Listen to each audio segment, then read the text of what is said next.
King of New York back tomorrow, April 15th. Listen, you know I don't address nothing. I'm never gonna address nothing. Y'all believe what y'all wanna believe. That's a half ticket right there. If you don't got this watch right here, this watch, over $500,000, why we can't beat? Priority towing, the biggest in the city.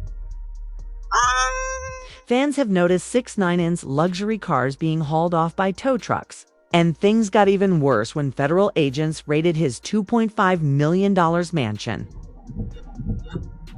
Hey, 6IX9, boy, come get your shit, boy. Bravo got repo. I got you. Hold on. Yo, I got you, my boy. Go get this. What the hell? Priority towing, baby, the biggest in the city. This is a commercial right here. Priority towing, the biggest in the city.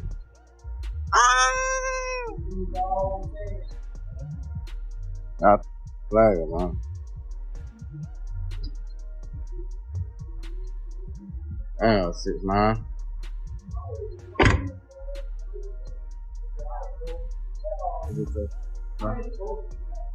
A recent IRS report reveals that 6IX9INE owes over $22.4 million in back taxes, a far cry from his 2017 peak, when he signed a breakthrough $7.5 million record deal. Back then, fans crowned him undefeated. Everything he dropped went viral. This breakout hit Gummo climbing to the top of the Billboard charts. But everything changed when 6IX9INE cooperated with authorities in the 9 Trey case, tanking his reputation and music career. He briefly bounced back with Gooba, another chart topper, but that comeback also marked the moment the Feds started keeping a close eye on his finances. Let me take all this jewelry off. I don't give my old jewelry back to get new jewelry. This is a $500,000. $500,000. Look at the diamonds in them teeth. And nobody got this watch. Well, I think like 2 people got it, but if you don't got this watch, we can't beat. Me and you are not in the same bracket at all. If you don't got this watch right here, this watch, over $500,000, why we can't beat? I broke the YouTube. I'm at 5 million views in 1 hour. Y'all can't even get 100,000 views. Listen. We can't beat. There's no beat. I'm the king. Y'all know this. Flexing million-dollar chains, watches, and exotic cars on IG Live used to be 6IX9INE's signature move, but now it's coming back to haunt him. Those same flashy items are hitting the auction block to help pay off his massive IRS debt. Announced today, the IRS plans to auction off a huge portion of 6IX9INE's assets this March, including his jewelry, music plaques, and designer bags. On the official auction site, 6IX9INE all-demand Bruce, the shark chain starts at $63,000, while the infamous water park chain has a jaw-dropping opening bid of $360,000, even more. Telling his music plaque swan symbols of his meteoric rise are starting at just $1,000. It's a harsh reality check that shows just how deep 6ICS9's financial troubles really run. And some crazy news. 6IX9INE's most valuable possessions are for auction from the IRS. I mean, we're talking about some of his most iconic chains, even his famous grills. What are we going right now for $1,900? That's insane. We have the jigsaw chain and the spinner shark chain. Those ones price, but we even have some of his bags and all of his plaques are for sale too. Call me crazy, but some of these prices aren't even that bad. Like 10-carat white gold grills for $1,200, estimated worth $3,000 to $5,000. If you're about that flip life, this might be. With the story going mega viral online, 6IX9INE eventually responded on Instagram. He wrote, "Greater than 1 year ago, I was stuck in the road for 8 months. The feds raided my whole house because I didn't report income for 4 years. They saw it as me running and hiding in the Dominican Republic, but the reality was I wasn't even allowed to leave or re-enter the US. But what really intensified federal interest were 2 specific videos that surfaced. The first was shocking. Bank vault footage showing 6IX9INE with over $1 million in cash stacked on multiple levels inside a safe. In the same clip, he flexed a high-end piece of jewelry, one of the very items now up for auction. These videos didn't just spark buzz, they added fuel to the investigation, showing clear signs of unreported income while 6IX9INE publicly flaunted his wealth.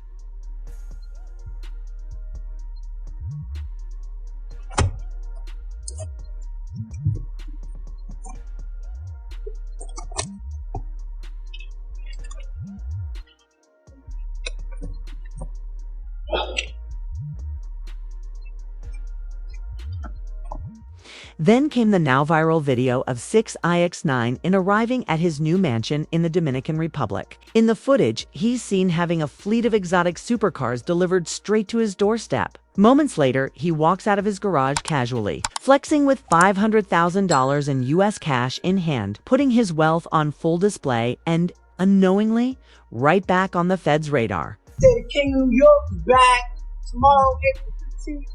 Listen, you know I don't address nothing. I'm never gonna address nothing. Y'all believe what y'all wanna believe. That's a half ticket right there. We got one house right here, two houses right here, three houses right here, four houses right here, five houses right here, maybe two houses right there. You feel me?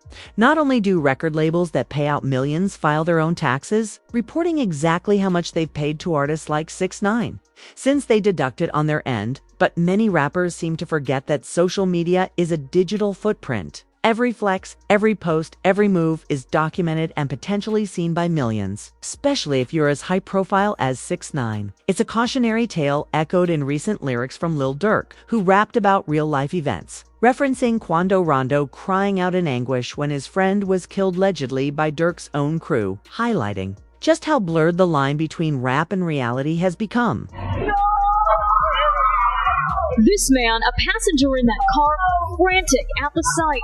What if I told you this is exactly why 6ix9ine vanished for the past 3 years? Because he knew this was coming and chose to dodge the public humiliation. Back in 2018, he was involved in a robbery that finally came back to haunt him. In court, during the trial, it was revealed that 6IX9INE and members of the 9 Trey Bloods were tracking 2 individuals, Sakatha Wanzer and Kevin Duzier, around New York City. The crew ultimately robbed them at gunpoint while 6ix9ine filmed the entire thing from a nearby SUV. Ironically, fans recorded him filming the crime from the street. When the lawsuit finally hit, 6IX9INE and his legal team showed up in court and did something unexpected. They admitted he was flat out broke. In court documents, Daniel Hernandez, aka 6ix9ine, stated, "My present income supports myself, my 2 children and their mother, my mother and my brother. My accountant, Justin Coop, knows exactly what my existing assets are and my sources of income.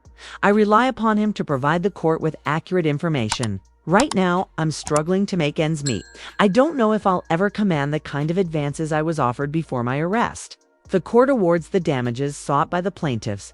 It will bankrupt me permanently." His accountant even submitted a declaration confirming 6ix9ine's net worth was technically less than zero. The real bombshell? All those record deals people thought made him rich were just massive advances, upfront checks that he took without securing any long-term royalties. He gave up steady monthly income from streams just to get quick cash. Things got so bad that 6ix9ine was spotted flying Spirit Airlines, Spirit in economy class, wearing a shy guy mask to hide his identity. A viral photo from that flight showed him traveling with 2 others on $80 seats. At this point, the internet joked that if you've got more than $100 in your checking account, you're technically richer than Tekashi 6ix9ine.